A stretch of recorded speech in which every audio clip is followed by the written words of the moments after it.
Agradecemos ao Grande Espírito, à Grande Mãe, por essa oportunidade de estudos. Pedimos aos mestres, mestras, maestros e maestras da sabedoria, né? Sábios e sábias, que nos auxiliem nesses estudos, que nos dê insight, nos dê vislumbre e nos dê sempre a persistência, né? De estar sempre caminhando em busca da verdade. Que assim seja.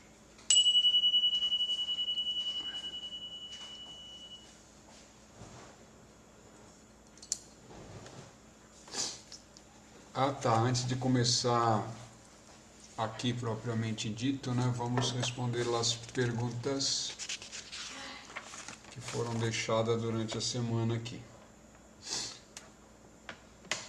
Então vamos lá.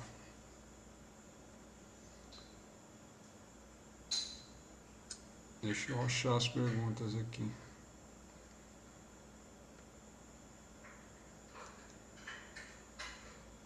Tá, então tem uma série de perguntas aqui, então vamos lá. Uma das perguntas é sobre a cura. A pessoa fala sobre as curas milagrosas, né, sem interferência do curador humano, que ele está se referindo aos estudos passados, né? Então, ele fala que o exemplo mais conhecido é o de Nossa Senhora da Aparecida, né, que foram curados milagrosamente, até de males incuráveis, a gente sabe disso, né? Importante também a citação. Depois ele começa que a história de Nossa Senhora começa no século XVIII, né? Isso, sim, os pescadores João Alves e de Felipe Pedroso, né? 3, né? E Domingos, também Garcia. E aí eles pescaram essa imagem, a imagem pesou, eles pegaram bastante peixe, então conhecido como o milagre dos peixes, né? Essas histórias é interessante, aí quem se quiser se aprofundar, só fazer pesquisa na internet, tá? Agora vamos à pergunta, né? Essa foi a introdução à pergunta. Nesse caso, como a fé nos devotos que visitaram o santuário de Nossa Senhora Aparecida, conhecida como, né? Uma vez que no contexto da história não existe a figura do curador humano intercedendo, né? Quer saber como a fé age, né? Então, a fé é aquilo que eu tenho internamente, né? A fé é tudo aquilo que eu acredito sem que eu consiga ter uma comprovação empírica de que aquilo existe, né? E até então é a fé, é o que nós chamamos de fé, né? A crença naquilo que é transcendente, mas que empiricamente, ou seja, no mundo físico eu não tenho uma prova concreta, contundente de que aquilo existe naquele, né? Então eu tenho a fé. Então esse é um passo importante, né? A fé é isso, pelo menos a minha forma de entender a fé. Então o que age ali é a própria fé da pessoa, aquilo que ela acredita, então ela canaliza e direciona para aquela força, né? Para aquela força espiritual existente, seja um orixá, seja um santo católico. Mas o que eu vejo com aquilo que chama de Nossa Senhora, né? É uma força que veio da água, é uma imagem negra, né? Até onde eu conheço, ela vem, o pessoal move. Eu lembro que tinha uma história que eles movem ela de um lugar, ela milagrosamente, né, ou misteriosamente, ela volta para o mesmo lugar. Então ali tem um poder, né, um poder divino, que na minha visão é o poder da Grande Mãe se manifestando, né? E aqui, como a Igreja Católica é predominante, a Igreja Católica, toda onde tem um fato, uma manifestação da Mãe Divina, eles colocam o nome de Nossa Senhora da Aparecida, Nossa Senhora de Lis, de Fátima, Nossa Senhora de Guadalupe, né? Todo lugar que a Mãe Divina se manifesta, que tem o povo católico, né? Ele tem a força da Igreja Católica, eles colocam como Nossa Senhora, né? Ou como uma santa católica, é isso que eu quero dizer, né? Mas é uma força divina, não necessariamente católica, mas ali tem uma força, tem um poder divino agindo, né? Ali, que é através dessa Nossa Senhora, dessa manifestação da Mãe Divina, que hoje é chamada Nossa Senhora da Aparecida, que está ali. Então ali é um centro de poder, né? Então quando você entra num centro de poder e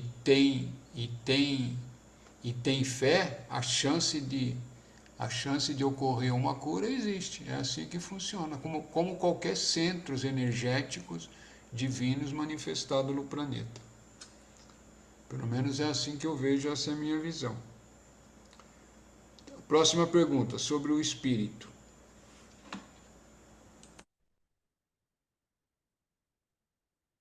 Analisando de um modo superficial, se entendermos que nós, ego, né, somos na realidade um corpo sutil, quatro corpos vestidos de corpo físico, agindo no mundo, experienciando o mundo através de roupagem dotada de 5 percepções sensoriais e uma mente pensante. Nesse contexto, a figura do espírito ou alma onde se encaixa? Tá, então agora que a gente precisa entender, porque você fala figura espírito ou alma, então vamos usar o termo alma e vamos usar o eu superior para a gente começar, para poder explicar, né? Então, aqui a pergunta segue. A alma faz parte do ego? Sim, a alma é o núcleo do ego, né? É o núcleo onde nasce o eu, né? Lembra que a gente vem estudando isso faz tempo, né? Tem o eu superior, né? O eu superior, o eu divino, que está além do tempo e do espaço. Ele é transcendente, o eu superior, ou Atma, como é chamado em outras tradições. É, ele se manifesta no mundo de espaço-tempo, ou seja, na temporalidade, que é esse universo manifesto, fenomênico que nós estamos existindo. E aí, dentro dessa manifestação, é a alma, inicia-se um núcleo de alma, é uma projeção. A alma é uma projeção ou um desdobramento, né? Podemos falar assim também, do eu superior, ou desse espírito divino transcendente, né? Que somos nós mesmos, e é ali que se inicia um núcleo, é o primeiro núcleo de ego, é o eu, né? Ali que se inicia o eu. E aí começam as manifestações através do corpo búdico, né, corpo mental superior, aí mente concreta, aí corpo físico, corpo emocional, corpo etérico, e é assim que funciona, né? É assim que a tradição nos ensina, e é assim que eu entendo hoje também, né? Quando eu falo tradição, é os ensinamentos que nós seguimos de mestres que já se realizaram, né? Tipo o PIBI que nós estamos estudando. Então, o ego, ele é parte. O espírito ou alma faz parte do ego? Não, é o contrário, né? O ego faz parte da alma, né? O ego é a projeção da alma dentro dessa tridimensionalidade, através do corpo físico e através de outros corpos sutis, como o emocional, né? Ou o corpo astral. A alma está além dos 5 corpos? Não, a alma faz parte desses corpos, né? Só o eu superior que está além desses corpos. A alma pode ser entendido como corpo tangível, do mesmo modo que os corpos sutis, a alma, sim. A alma já é esse núcleo causal, sim, é um corpo sutil, o corpo de Ananda, de bem-aventurança, né? Mas que também, né, é um nível elevado. Quando a consciência que está encarnada atinge o nível de alma, já é uma etapa bem importante dentro do caminhar da liberação da roda das encarnações, né? Somente a alma é que transita de vida em vida, ela pode carregar, ela pode carregar algum pedaço desses corpos sutis? Sim. Dentro das manifestações até se liberada, é a alma que vai transitando de corpos em corpos, né? Vida, ela já é em si mesma, né? Ela só está se manifestando em corpos densos. E ela carrega esses pedaços, né? Esses corpos sutis, tipo o corpo astral, o corpo mental, faz parte dessa alma. E eles continuam existindo depois que o corpo físico desaparece, né? Desaparece que eu digo, né? O corpo físico deixa de existir, né? Quem é que efetivamente realiza a experiência kármica no mundo? Quem realiza a experiência kármica no mundo é o ser que está manifestado, é essa alma manifestada, né? através dos seus corpos densos. É ela que está realizando as experiências kármicas aqui. O eu superior, né, o eu divino, o eu que transcende o espaço-tempo, não, ele, ele é livre, né, ele não sofre essas influências, mas a alma que ele projeta está experienciando tudo isso. Por isso que fala lá na tradição, né, que todas as ações, né, se você faz qualquer ação com desapego, você está livre, né? Se todas as suas ações estão entregue ao grande espírito, ou a Deus, ou Brahman, ou Yoshibu, como queira o nome, ou Lorum, né? Aí os vários nomes de Deus em várias tradições. Se você, tudo que você fizer, você entregou para ele, você está livre de ação. Você está livre de ações, né? As suas ações são desapegadas. E tudo que acontecer é em função do próprio espírito que está agindo. Espero ter respondido. Agora vamos ao nosso texto, né? Então, para quem chegou agora, boa tarde, boa noite ainda, né? Boa noite.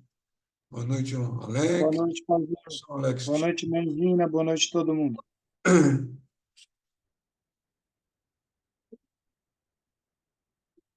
Então, vamos dar início hoje ao primeiro parágrafo dessa página, a força de vida universal.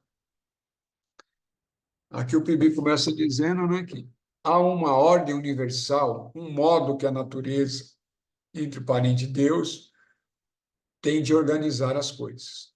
E por isso que aquilo que vemos ao nosso redor como sendo um mundo expressa sentido, inteligência e propósito que a tudo permeia. Mas captamos apenas um mero indício dessas qualidades veladas. O mistério, além delas, é imensuravelmente maior. O que nós podemos entender disso ou extrair, né? Extrair um sumo desse parágrafo aqui importante, né? Então, o que ele nos diz? Que há uma ordem universal, um modo na natureza de organizar as coisas. Então, as coisas não é um caos reinante, né? Tudo que está acontecendo dentro da manifestação, dentro do universo, tem uma ordem, né? Tem uma ordem dentro das órbitas dos planetas em torno do Sol, da Lua em torno de um planeta, e tudo que está acontecendo dentro do nosso mundo aqui também tridimensional tem uma ordem, tem um propósito. E tem leis que regem todos esses processos, quer você saiba ou não. Quanto mais consciência você tem, maior conhecimento você tem, né, sobre essas leis, né? As leis, por exemplo, lei do karma, lei de reação, lei da harmonia, né? E aí vai. E por que aquilo que vemos ao nosso redor como sendo um mundo expressa sentido e tudo permeia? Sim. Então, tudo que nós vemos e percebemos, quer queira ou não quer queira, tudo isso tem um sentido. Importante, né, a gente manter essa consciência, porque às vezes a gente acha, a gente tá no dia a dia e esquece disso, né? Mas que a gente acaba pegando só um pequeno indício dessas qualidades.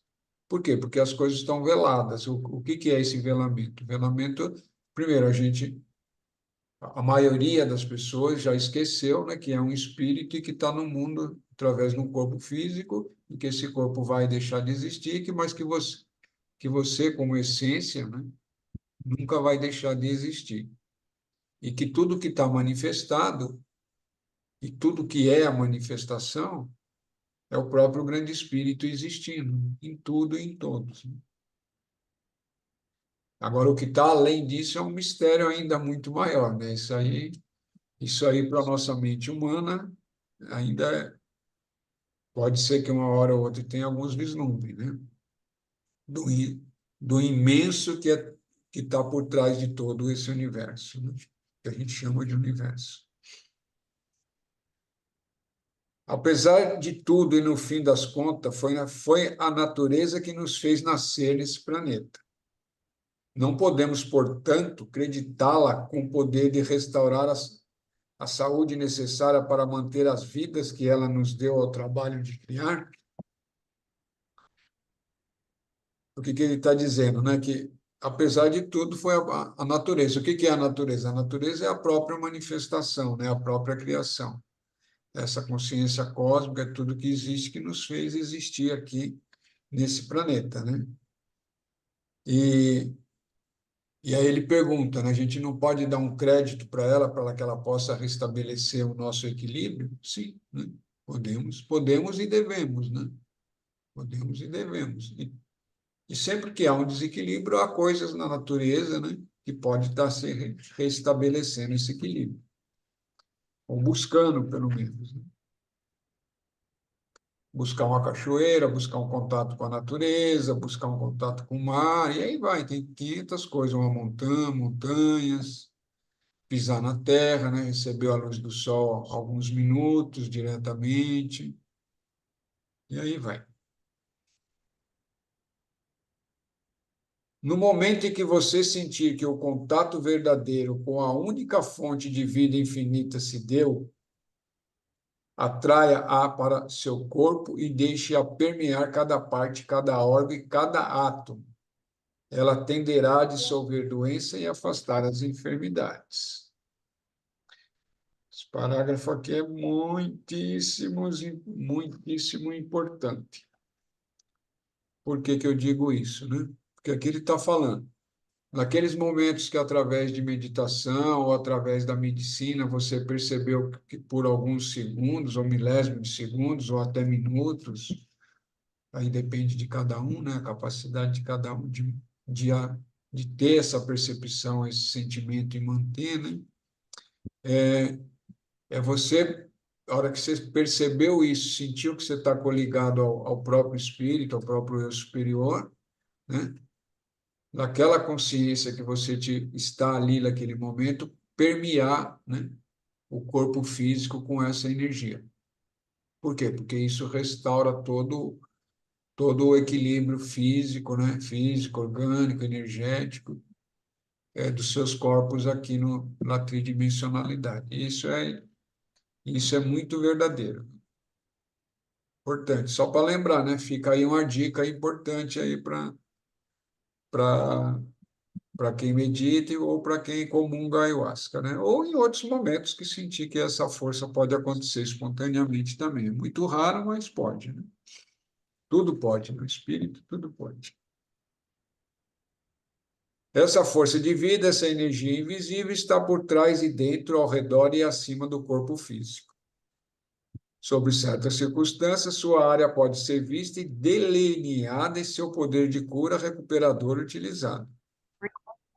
Essa forma uma aura, o corpo, de luz etérico vital, mas não ou ainda mais rarefeito e sutil divino corpo de luz, nem a aura de outras cores, o corpo astral. O que ele está dizendo para a gente? Que essa força invisível é a própria manifestação, né? Os hindus chamam de Shakti,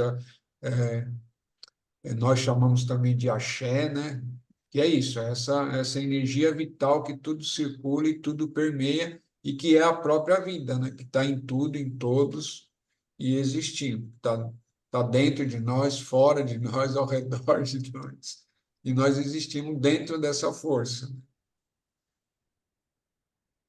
Isso, ele fala também que, sob certas circunstâncias, essa área pode ser vista, né?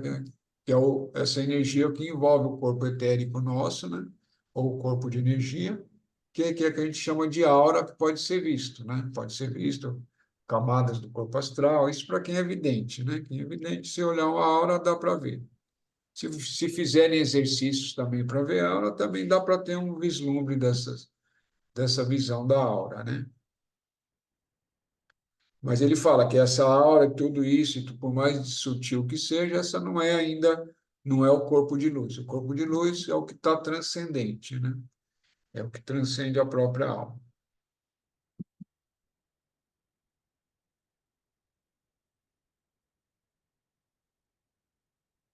Próximo parágrafo, dando sequência.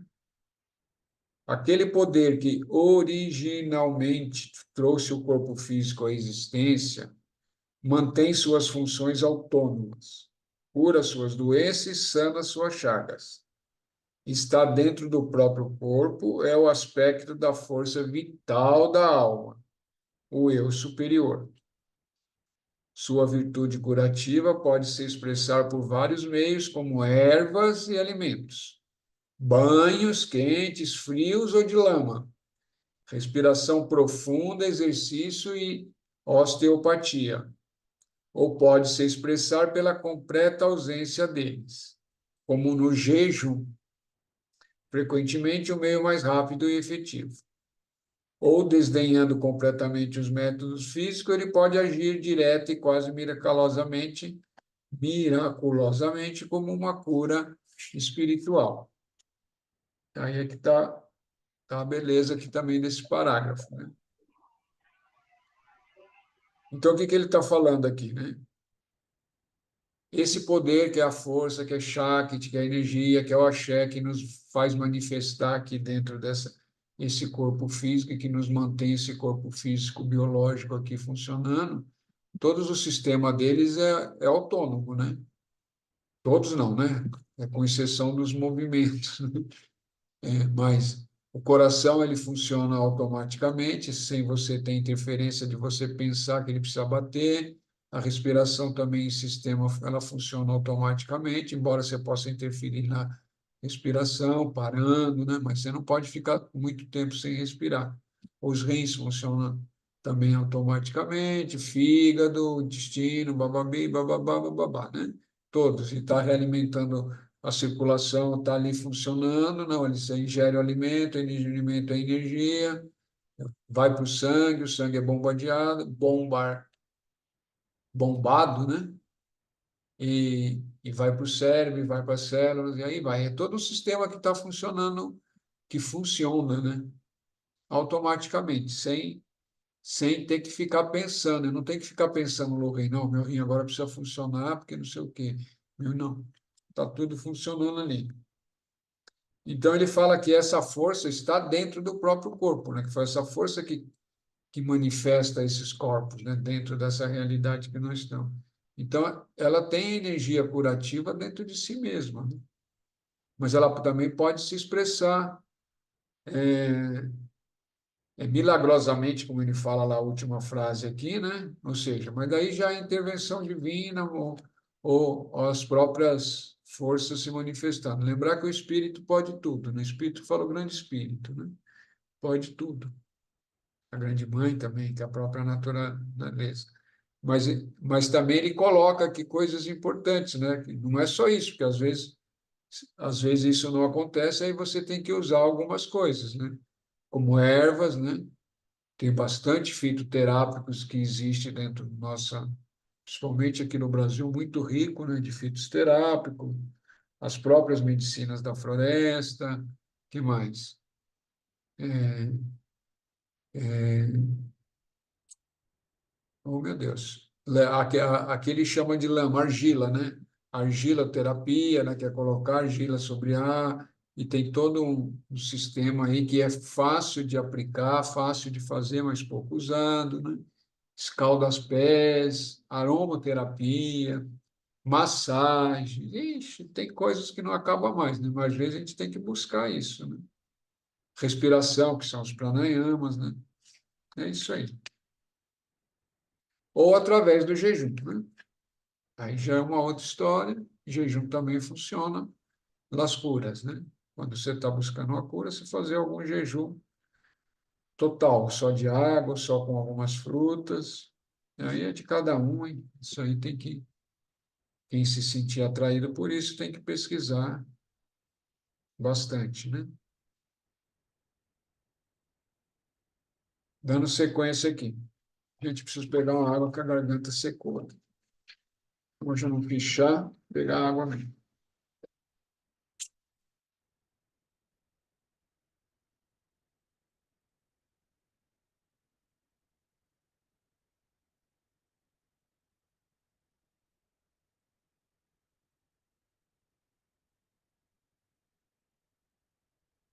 Aproveitando aí, está aberto para perguntas, para comentários. Fiquem à vontade aí, quem quiser fazer perguntas, quiser fazer algum comentários, estamos aí.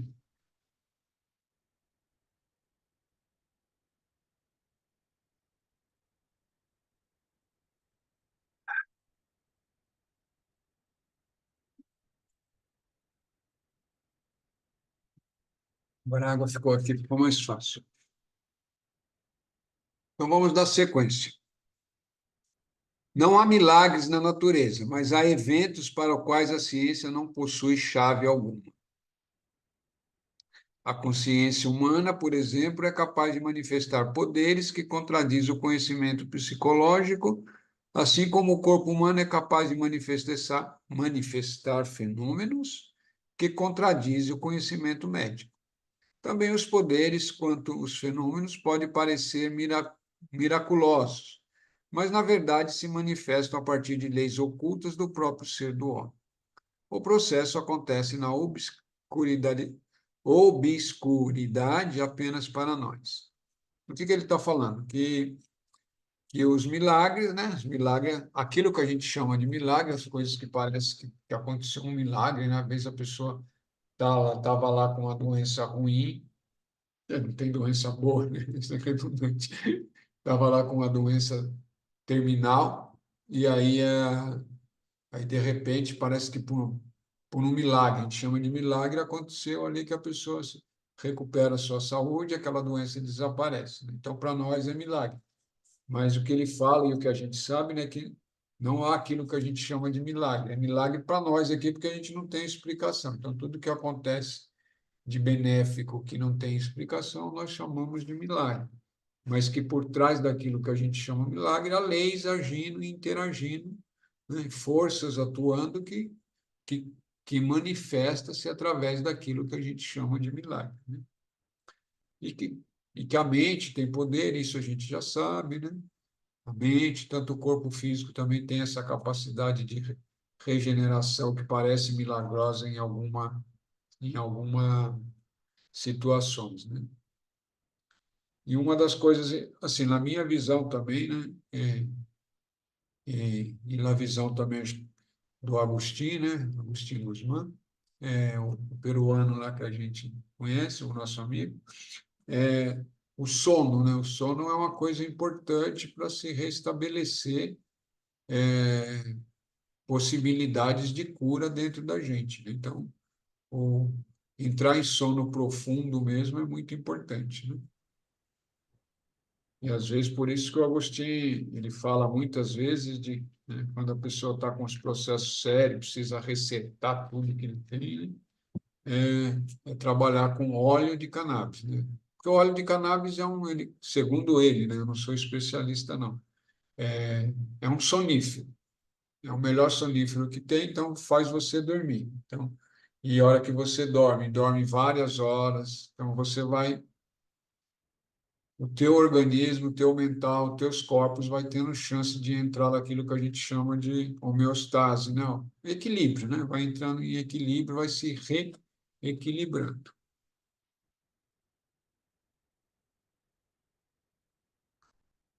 Vamos aqui para o próximo capítulo, próximo parágrafo, né?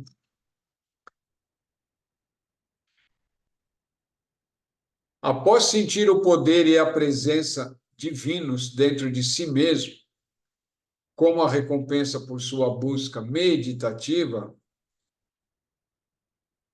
ou por comungar a medicina da ayahuasca, isso é meu, né? Entre parênteses, ele pode direcioná-los para a cura de moléstia do seu corpo. Isso seria impossível se não estivesse relaxado ou relaxada, pacífica, segura, se o medo ou desejo introduzisse sua presença negativa e assim obstruísse sua receptividade à penetração do poder de cura. Quando o contato for realizado com sucesso, ele deve levar o poder para cada átomo do seu corpo e deixá-lo ser permeado. A cura poderia ser obtida em um único tratamento se ele pudesse sentar quieto e deixar o trabalho continuar até o fim. Mas, ainda que o poder seja ilimitado, a paciência dele não é. É assim que ele deve ser tratado dia após dia, até que o resultado físico externo se equipare à conquista espiritual interna. Então, aqui é o Pibi falando dele mesmo para ele mesmo, né? Ele tinha esse hábito de escrever, graças, né? Te agradece muito, né? As reflexões dele são sempre profundas. Então, o que ele está dizendo, né? Que ou através da meditação, ou através de qualquer técnica, né? Seja também quando comunga a medicina, você atingiu essa conexão com o eu superior, que é você mesmo em última instância, né? Você permear tudo isso com a energia, essa energia deixar permear os corpos densos e deixar, né? E, e ali ficar quietinho até que você consiga que, né? Você ficar quieto até que o processo todo se efetue através do seu corpo físico, restabelecendo o equilíbrio em todas as células, né? Em todas as partes do seu corpo físico. É isso que ele está falando. Aqui mesmo ele fala que ainda que o poder seja ilimitado, mas a paciência dele não é. Então ele mesmo fala que em alguns momentos, porque o tempo que às vezes tem que ficar é muito grande, né? Não é, às vezes não é ficar 5 minutos, às vezes tem que ficar ali um dia, até que todo o processo está. Então ele fala, tratar dia após dia até que o resultado físico se equipare à conquista espiritual interna. Você vê que aqui ele já, ele já coloca que havia uma conquista espiritual dentro dele mesmo, né? Interna. É interessante lembrar que o Pibi, né, segundo o pessoal que conheceu ele, ele tinha a saúde dele, corpo físico, a saúde dele física, numa meu Deus do céu. Ele tinha uma saúde em equilíbrio, mas era muito tênue esse equilíbrio, né? Tinha um corpo físico frágil, né? Vamos falar assim, não era aqueles corpo robusto, com força, vitalidade extrema, não. Estava sempre ele tinha que estar sempre mantendo ali o corpo em equilíbrio, porque o corpo ele também tem que pensar que ele usou muito o corpo, né? Ele viajou muito por todas as partes do globo numa época que não é que nem hoje, né? Hoje você vai daqui para a Índia, você dá o quê? Deve dar com escala e tudo, né? Uns 24 horas, sei lá, um pouco mais, um pouco menos. Antigamente, ele que estava na Inglaterra, que já está mais próximo, para você ir para a Índia era aqueles barcão a vapor, né, mano? Imagine, barco a vapor, sei lá, quantos meses ia? 2, 3 meses, viajando no barco, fora o tempo que ficava lá, calor, aquela coisa toda, depois vai para o Egito, e é tudo numa época difícil, né? É, não tinha carro, então você tinha que alugar um cavalo, um burro para andar, né? Hoje você chama um Uber, vai lá, Locaeb, lá, pega um carro. Antigamente não. A gente tinha que falar com um cara que tinha um camelo, que tinha um burro para te levar. Então, tudo isso também tem um uso, né? Um uso bastante constante do corpo físico. Pelo menos é isso que as pessoas que tiveram contato com ele, né, costumam comentar, né? Então, vamos dar sequência aqui. Que são os corpos superiores? Assim como o homem, que são os corpos superiores? É uma pergunta, interrogado, né? Quem está acompanhando o livrinho aí. Assim como o homem tem um corpo físico com o qual opera no plano físico, também tem um corpo vital, um corpo emocional e um corpo mental, por intermédio dos quais expressa essas outras partes de sua natureza.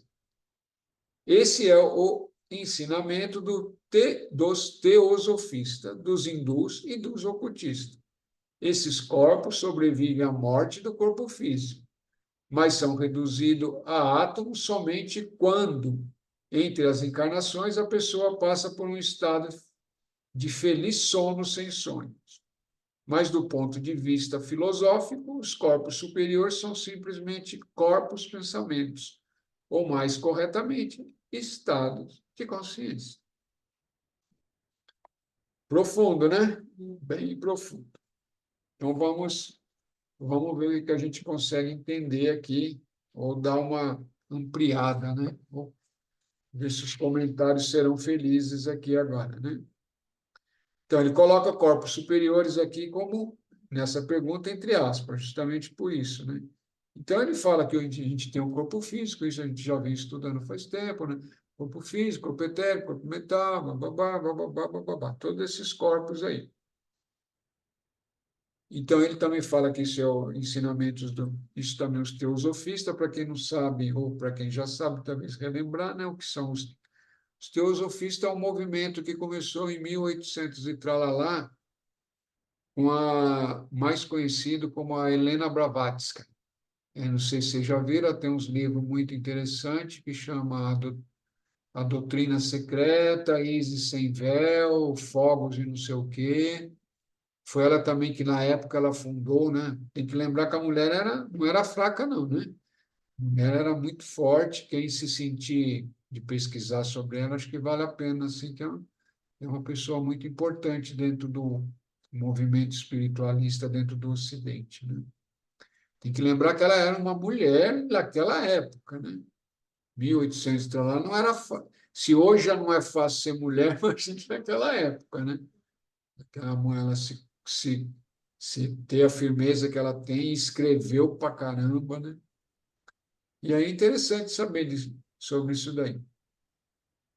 Vale a pena dar isso aí. Ele fala que os hindus e os ocultistas também. Os ocultistas é tudo aquilo que estuda aquilo que é hermético, que é transcendente, né? E o hinduísmo é tudo aquele conhecimento que já tem lá dos Vedantas há muito tempo. Vedanta, budismo, né? O Buda também vem da Índia, né? Agora eu falei, eu não sei se o Buda é hindu, mas bem, agora ficou uma dúvida aqui que eu vou colocar aqui para dar uma pesquisada, porque eu não sou budista, né? Então, eu vou dar uma olhada. Vou colocar Buda era hindu, mas ele tem uma filosofia própria, o Buda, né? Embora tenha nascido na Índia, ele se iluminou e criou toda uma corrente de pensamento própria dele. Mas os hindus, pelo menos clássicos dentro da tradição, de outros que eu também gosto muito de ler, que é o Ramana, né? Ramana Maharishi de Arunachala, que é a montanha onde ele estava lá, que é Shiva, né? Que são uma correntes de pensamentos, né? Embora dentro do hindus também tem várias outras correntes, né? Tem 5 visões dentro do próprio Vedanta, né? Vedanta é todas as obras lá, o Rama Maharishi, o Bhagavad Gita, tem lá umas obras lá que é composto dos ensinamentos Vedantas. Só para dar uma elucidada e clarear um pouco, né? E quem tiver interesse, né? Dá uma pesquisadinha na internet, né? Custa nada pegar a internet, quem que é Blavatsky, quem que é os teosofistas, quem que é, né? O que que é o Vedanta, né? Em vez de ficar só olhando o TikTok, né? Eu penso que aqui ninguém nem vê TikTok, né? Eu acredito que não. Mas, né? Né, o Instagram, né? Então dá uma olhada nessas outras coisas aqui. Eu já vi vários sorrisinhos. Então, mas além disso, além de ver essas redes sociais, dá uma olhada, né? Escreve, né? Tem o hábito de deixar uma anotação quando tem um estudo, né? A gente está fazendo um estudo para anotar essas coisas e deixar perto, e uma hora que você está com tempo reserva, é olhar essas coisas aí, vale a pena sim, é importante. Então, o que ele está falando aqui? Que ele continua dizendo que esses corpos sobrevivem à morte do corpo físico.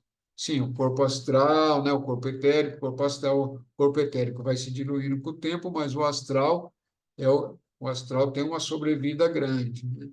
E o astral a gente já conhece, que a gente chama de mundo de espírito, que todo que está ali no plano astral existindo ali, além de depois que o corpo físico vai embora, né?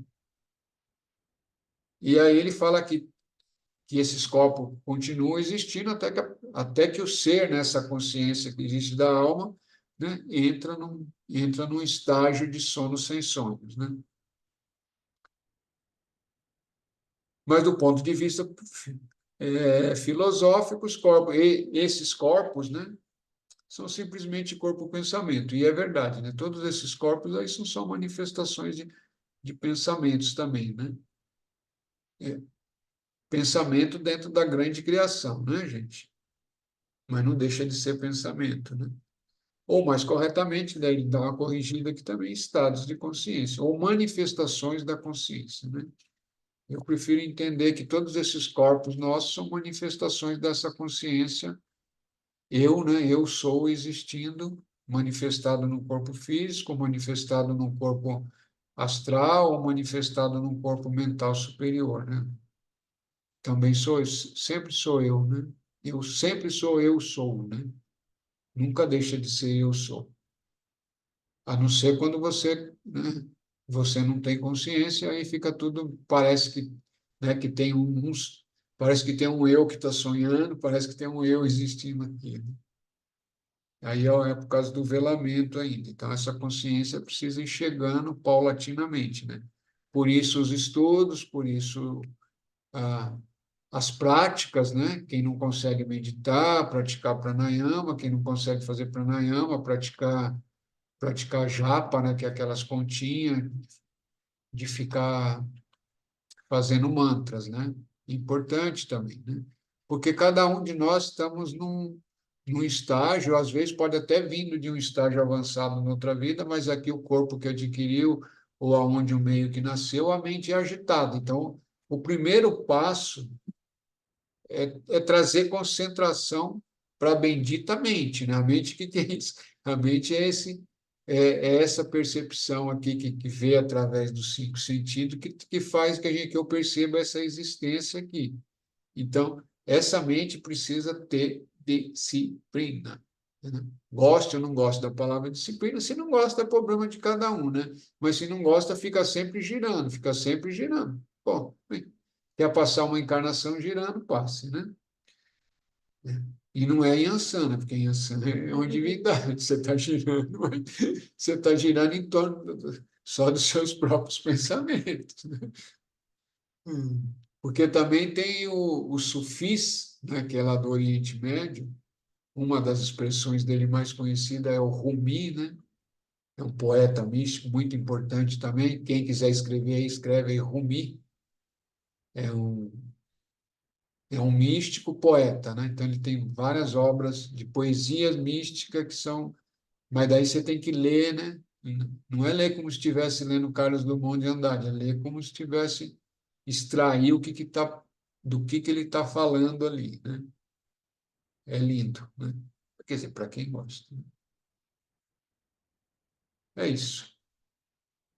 Acho que conseguimos dar uma extraída boa aqui dentro desse parágrafo, né? Nossa, o outro parágrafo é grande para dedéu, hein, mano? Ah, dá tempo. 14 minutos. Alguém tem perguntas ou quer fazer algum comentário? Boa noite, Regiane. Alegria de estar aí. Boa noite, Pai. Alegria estar aqui mesmo. Que bom vê-la novamente. Alegria. Então vamos lá, vamos tentar mais, ver se a gente consegue terminar esse parágrafo grandão aqui. Se não conseguir, a gente termina. A gente não tem pressa, né? A gente tem essa existência para estudar, né? Então, a pressa não existe, né? Não vai ter prova, a prova é a vida, né? A prova é amanhã, é hoje, é agora, tudo que está acontecendo ao redor de cada um de nós é as provas. Hum. Pai, você me ouve? Te ovo, te ovo, Ah, tá tentando aqui, não tá conseguindo. te ovo. Lembrei aqui que da Helena Blavatsky tem uma peça de teatro com ela. Com ela não, né? Ah, é, com Tô a Galvão, pensando. né? Que foi a Galvão que E escreveu. Putz, boa. chama Voz do Silêncio. Aí é só colocar no Google, acho que eles estão em São Paulo ainda. Bem interessante. O texto é da Helena É da Galvão. Helena Galvão, é. Também é um nome importante para quem não conhece. A mulher tem muito, é uma filósofa da ela tem muitos vídeos, todos ótimos. Todos ótimos. Sim. No caso é Lúcia Helena Galvão, né? É isso, Lucilena Galvão. Isso, Lúcia Helena. Só falei Helena Galvão. Isso aí. Sou fã dela. Sim, mas a mulher, essa daí é das poucas pessoas que vale a pena ouvir dentro da internet, né? Quer dizer, minha visão também. Mas essa daí realmente é bom. E tem todo esse. Vale a pena assistir essa peça também. Ah, tá. Uma coisa que foi interessante também, que eu comecei a falar da Blavatsky e não terminei, que naquela época também ela criou uma revista, né? E a revista chamava Lúcifer, né? Imagine, em 1888, acho que não era 1900 ainda não, né? O nome da revista dela era Lúcifer. em plena Inglaterra dessa época, né? Então, a mulher ela fazia as pessoas, a busca dela é de fazer refletir e de olhar, né? Dar um olhar diferente sobre isso, né? E que E outra coisa, pois é, ela foi acho que a primeira mulher que escreveu um livro a respeito de viagem astral. pode ser, Relatos dela própria. pode ser. Mas ela só veio fazer viagem astral depois de muito velha, né? Está escrito na própria obra dela. Eu Sim, lembro. mas no livro, o livro, ela foi uma das primeiras que fez, acho que, se eu não me engano, foi a primeira mulher que fez, né, uma obra a esse respeito, com experiências próprias, Sim, sim, sim, sim. né? Não, mas eu estou falando que eu lembrei de uma passagem que Aham, foi do sim. livro dela, não sei que livro que está, que ela fala que ela tinha dois mestres lá, o tibetano lá que vinha dar a mensagem, eu não me lembro o nome dele. Aí ele fala, agora depois de velha eles vêm querer que eu saia do corpo. Quer dizer, velha, eu não sei quanto tempo ela tinha, que ela fala que é velha também, né? Velha, cada época tem uma coisa para ser. Às vezes podia ser 40 anos. Bem, tá bom, fica aí a coisa. Mas se pesquisar sobre ela, sobre essas coisas e sobre essa revista Lúcifer também, tem bastante, né? E, e é interessante, né? Até a gente aproveitar, já que apareceu essa palavra Lúcifer através do coisa. Se você for olhar, hoje, né? Nós ocidentais, principalmente aqui no Brasil, quando você fala Lúcifer, você já lembra de um demônio. Por quê? Porque virou demônio para a Igreja Católica, tudo que não é dela é demônio, né? E se você for pesquisar Lúcifer, mesmo na Bíblia, mesmo em coisa, não tem nada de demônio nele lá, né? Até aquela coisa, ó, como caíste, é magnífico. Lá, se você olhar o texto, alguns estudiosos, eu vi isso daí, ele não está falando de Lúcifer, né? Está falando do rei da Babilônia, né? Que também era conhecido como magnífico, e aí vai. Não estou aqui defendendo Lúcifer ou o termo Lúcifer, né? Senão eu falo, pronto, já virou luciferiano. Não, eu estou colocando historicamente, né? E existe, acho que é na Inglaterra ou na própria Roma, uma igreja de Lúcifer. Que por quê? Porque a outra franziu a testa, tá vendo? Por quê? Porque Lúcifer não era nada. O que é a palavra Lúcifer? Portador da luz, estrela da manhã. Então, até o século III depois de Cristo, tinha um bispo que chamava Lúcifer, né? Bonitinho. Sim, era um nome comum. Até então, olha lá, até o bicão. Meu Deus do céu, nossa, não é o demônio. Não, não é, ninguém sabe o que é Lúcifer. Lúcifer era colocado como uma estrela da manhã dentro da Bíblia. A primeira estrela que aparece, tipo, chamava de Lúcifer, era um nome, né? Não era um ser, uma personalidade, ou nada, né? Tanto que se você for ver em alguma das traduções antigas da Bíblia, Jesus era conhecido também como a estrela da manhã.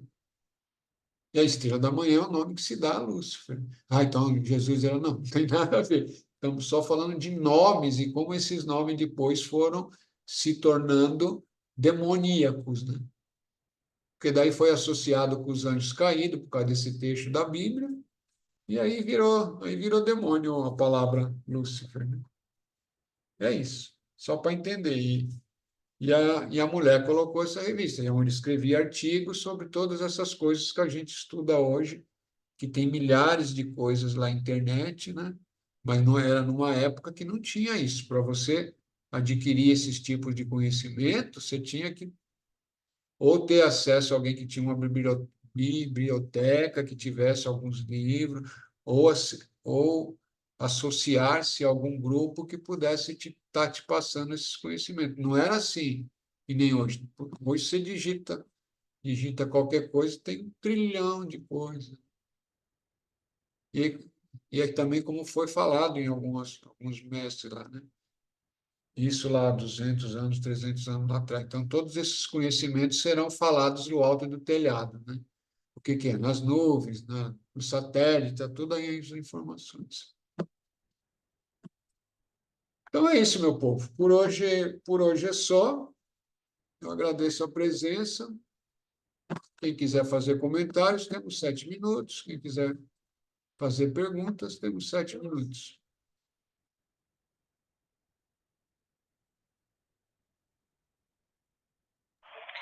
Pai, não é uma pergunta, mas em relação a Lúcifer, a Exu, os guardiões, a gente sempre teve um preconceito, né?